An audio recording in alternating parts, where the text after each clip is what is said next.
fraction of a worker's time for monetary gain, a wage.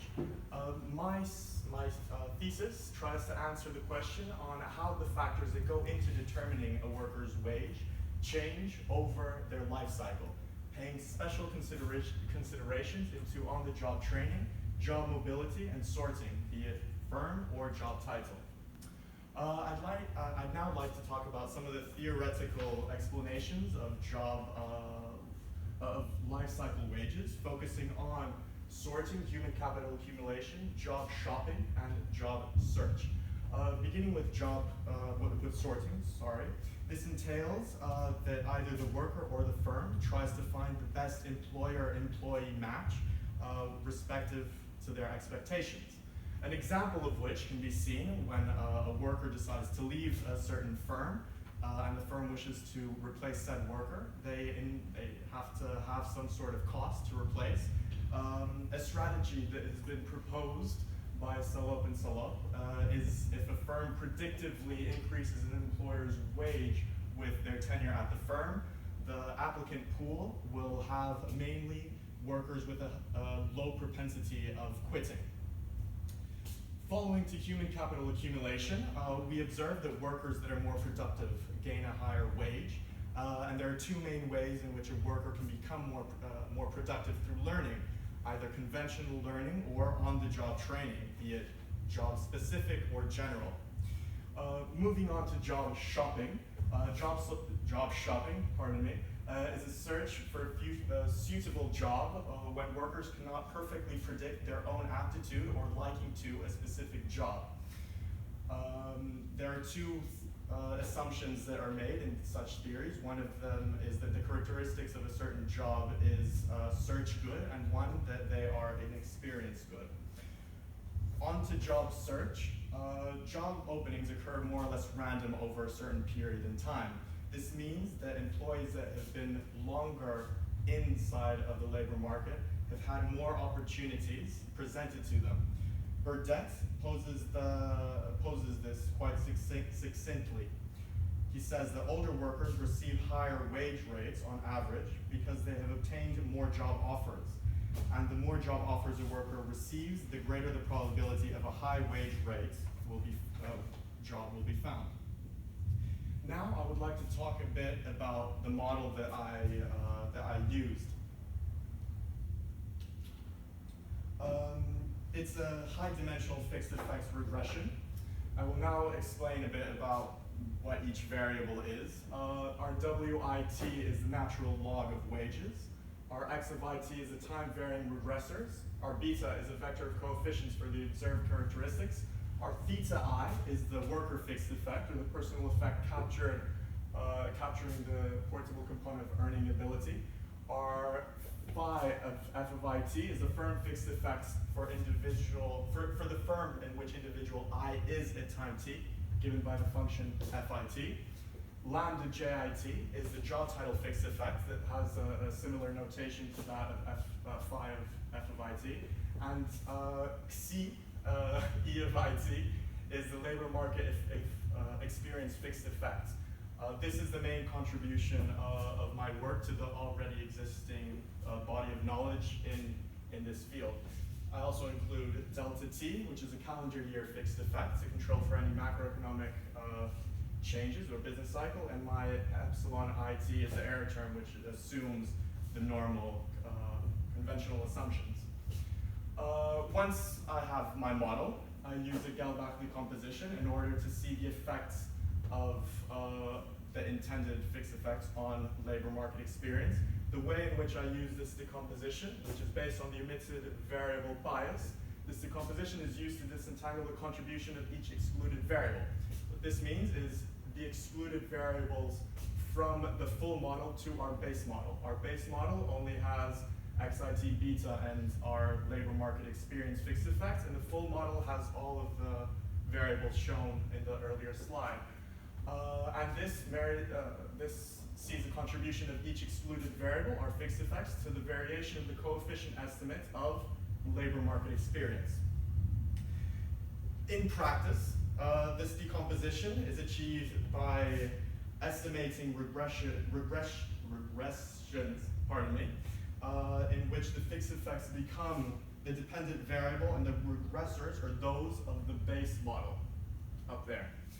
This gives us the following relationship, where the difference between the base model and the full model is the addition of all of these calculated regressions.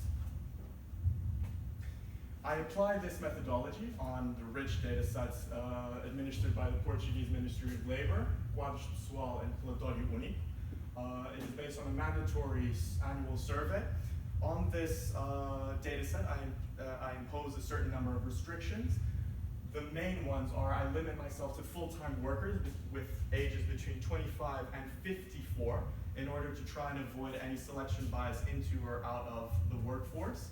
I also ensure that monthly wages are at least 75% of the minimum mandatory wage. This is equivalent to the minimum wage for apprentices. I also drop any workers whose experience suggests that they began working previous to the 15 years of wage. I also restrict myself to the largest connected data sets in order to have comparable fixed effects.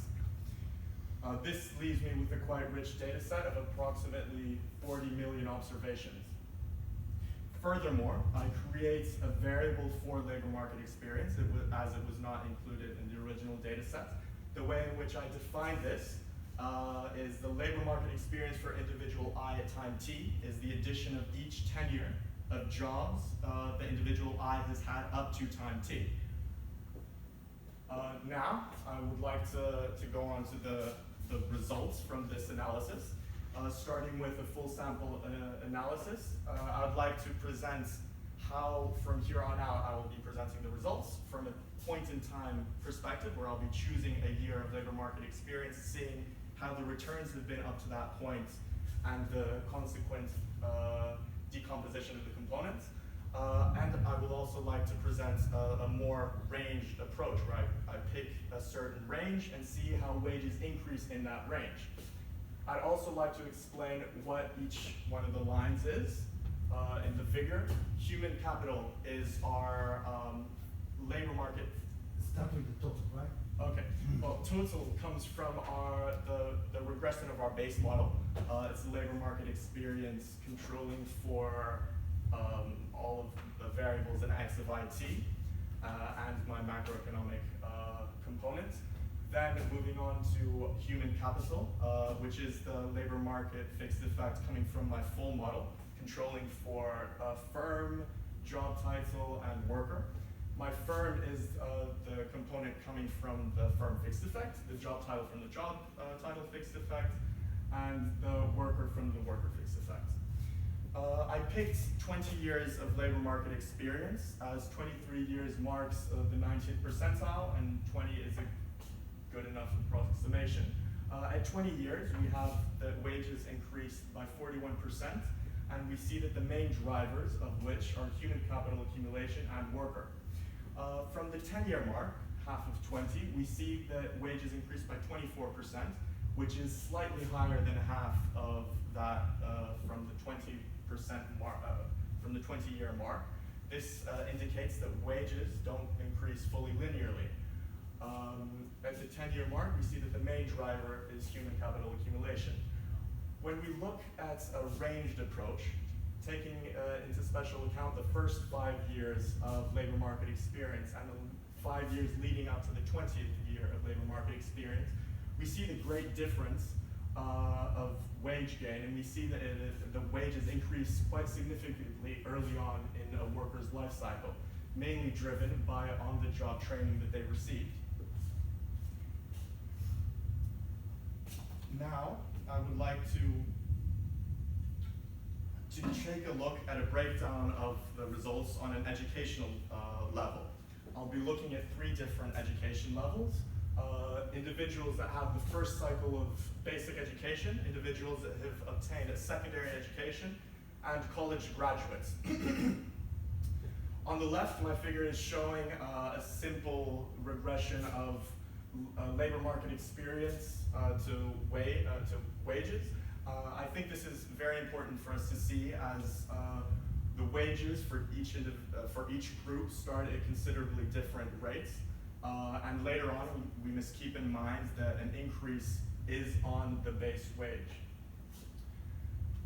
Looking at our least educated group, we see that their returns at the 20-year mark are 29% wage increase, and that their main driver is human capital accumulation. We also see, as in the full sample, that their main wage growth is seen at the beginning of the career. This is similar for secondary graduates, although I would like to point out that the variable here in the previous slide was slightly higher.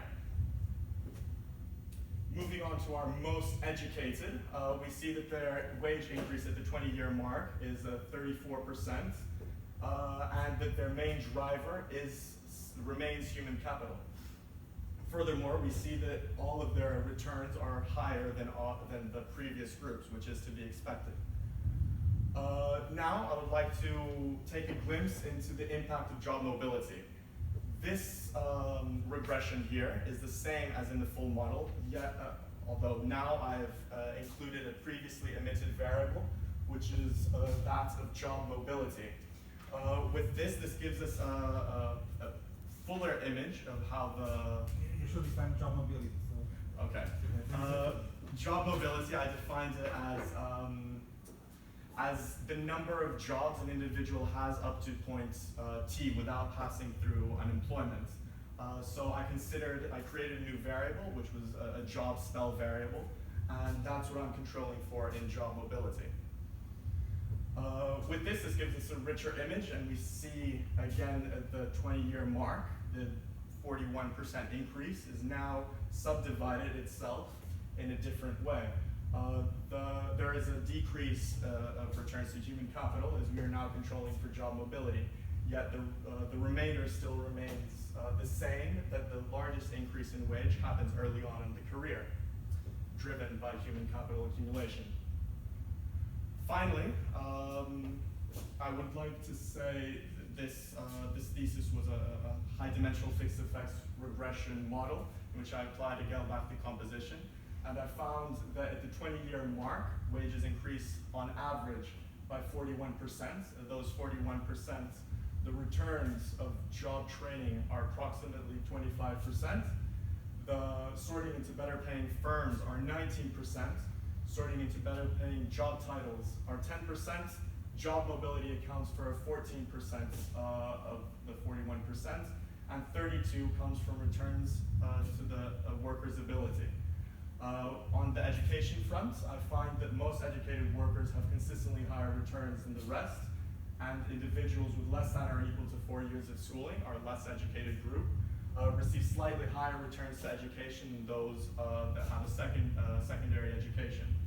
This, as shown previously, the differentiation in education happens quite early on in the career. Thank you very much. Yeah. Thank you, Vicente. I enjoyed a lot reading your paper, and it's not very well written. So I have some specific comments and more general questions. I guess the first one is about the methodology. Can you explain better your fixed effect? The labor market experience, the labor market fixed effects experience. Yeah. So how it's constructed? It's constructed from here. So I create the variable for labor market experience, where, as said earlier, it's the addition of tenure up to time T. So for example, if we have an individual that's had 2 jobs, I add the tenure from the first job and the tenure of the second job up to my time T. I then create the, pardon me, I create the regression using an algorithm developed by Portugal and Gimenez. No, that was not the question. The question is how the fixed effects are defined. So. Yeah. So they're defined by each level of labor market experience. By By year. So, Yes. So I have been in the labor market 10 years. Yes. I have 10 observations where that variable is going to take value equal to 1. Yeah. Yes. Okay. And then you have as well a time trend Yes, I have my time trend of t. What time check? The time variable. Is that a fixed effect? Yeah, fixed effect. Yes, Okay. which is which is my delta t. Okay, no, because I was not clear about the experience. I thought it was the accumulated number of experience, but then it was not the fixed effect, so it's okay. And then, okay, that is clear. So then, yeah, so then for your, for the human capital variable, because I have some problems understanding your variable, your dimension. Okay. Human capital accumulation, I guess, is the sum of the education, like primary, secondary. No. It's on the It's job only- training. It's only job training. Yeah, it's only on the job training. So if you have 4 years of education in the school, I mean, you do primary school, only physics education, I think this might help. and then, Here. So these are the regressions that I used. If we focus only on the full sample regression, which is the most general, this is my base and this is my full. So we see that for my base, I'm controlling for experience in education and years. So this is year trend. And then for my full, I'm controlling for experience, education, years, and my worker, firm, and job title fixed effects. so that means like you do, being, like having a PhD, and being trained, and you have at work, like 2 years work, your variable of human capital, it will be the same for a person that has only primary school and then is trained 2 more years. It's not like the sum of education Yeah, plus training. the labor market experience part, so the human capital is on the job training. So it would be those 2 years, because the other one would fall under the education fixed effect that I didn't represent. Is it's not it's not the worker life cycle. It's prior to the worker life cycle. Okay, That's so why. you're taking the- okay, but that's- it's there, but you control for Yeah, I it. control for it. Okay. But that's why I choose the age range between 25 and 54 to try and avoid. Yeah, that's because it is already Yeah. in the other. Okay. And then so coming to this table, so you see your R squared is very large for the second model. For this model. Yeah. It could be because you don't have a lot of variation on job title. Fixed effect? Of job title? I'm not fully sure how that would work. I'd have to get Because that. for me it's striking me a lot when you find an R squared that is so large because it means that Mhm. maybe you have like all the time the model is accurate, you don't have like enough variation. Mhm. And my fear was that maybe that will be for job title. Because job title is like you have a fixed effect For every job title. in each field. Right? Yes.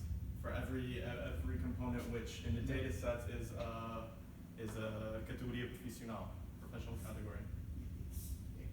So it's not the interaction between firm and job title, it's just Job title. job title. It's just job title, so okay. Yeah, but they have like There's enough. 30,000 job Okay, titles. no, it was my question because I mean the sample size is huge. But I don't know how I don't never work with colors and it's not explained in the paper neither, like what is the variation that you have for each of the variables.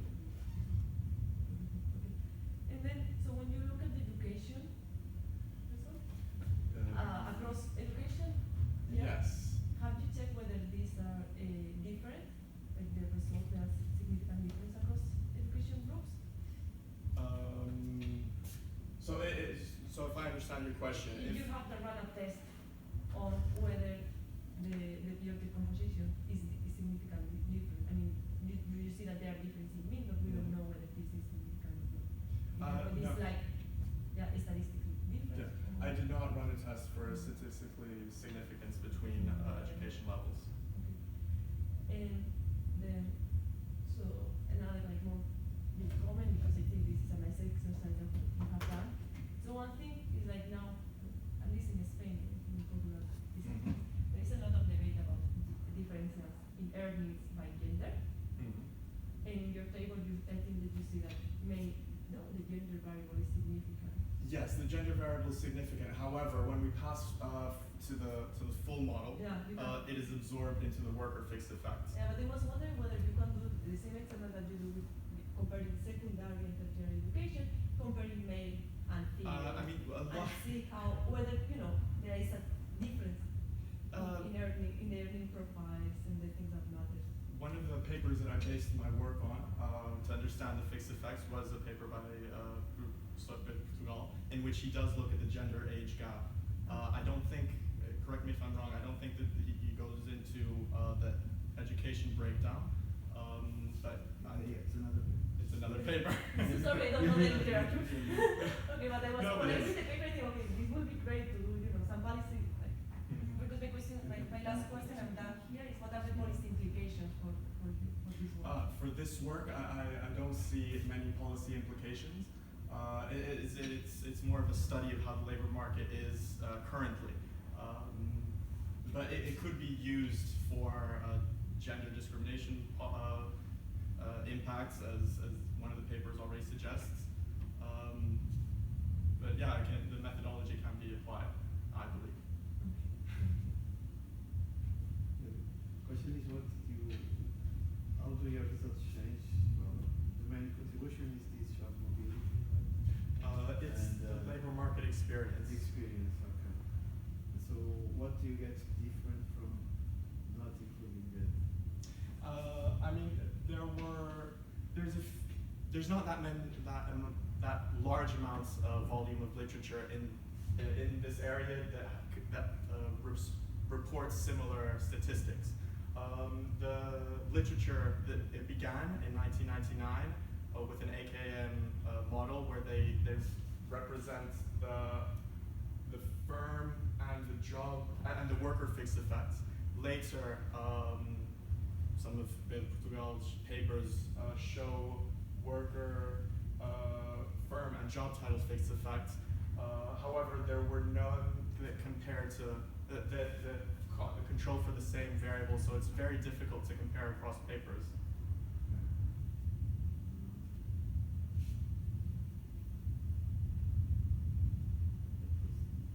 And the other thing is about this the composition that you use as well. Yes, Galvanic So composition. it doesn't provide you with confidence intervals for the decomposition? So the decomposition works having a base model and a full model, and I calculate the effects of each emitted variable on the The differences of the coefficients. Yes, exactly. But it's not possible to give a confidence interval for that decomposition. I don't know if it's possible or not. Okay. No, sure. I- So it's an OLS. You have this previous slide, the slide for. Yes. No, So that one, This the one where you present the Galvanic composition applied to every sign. this one. Okay. So this is just this is just a test on those coefficients. So you can complete confidence interval. So you have like 40. How many fixed effects for experience? For experience, it's 40. 40. So it should be possible. Yeah, Do the yeah. calculation.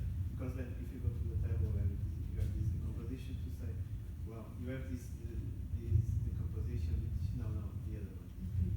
Tables with these ones. Yeah. Then you say, well, the most important is the human capital component to explain this difference. But then it would be nice to say, okay, is it really statistically? Yes. I know. Yeah, I know. It's for the confidence interval is going to be very small. Yeah. Yes. So all the coefficients are always. With large data sets like a.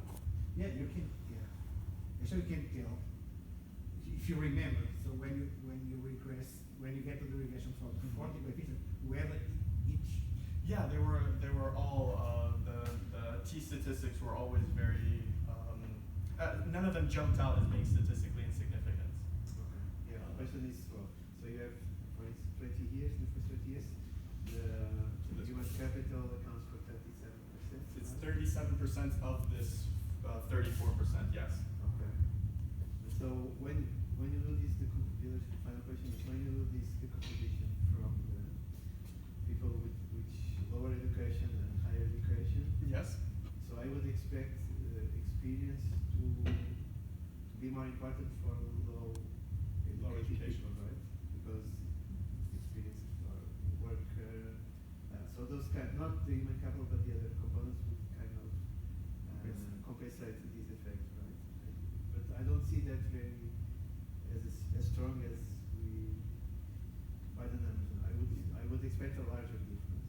So a larger difference between The these ones and these ones, so less educated and more educated workers. Yes, that was one of the surprises, and I believe I mentioned, I hope I mentioned it, that our less educated group earns a wage increase of 39%, and the decomposition is quite similar between numbers.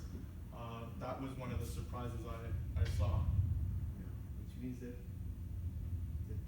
workers don't learn that much On the job. from the job. I think that's fair to say. and you don't find as many complementary between education and experience as you do for other countries, because there is this compensation. So more educated workers also tend to benefit more from on-job training, and you don't find that. So, or Yeah, one which would of them may be- offset the other.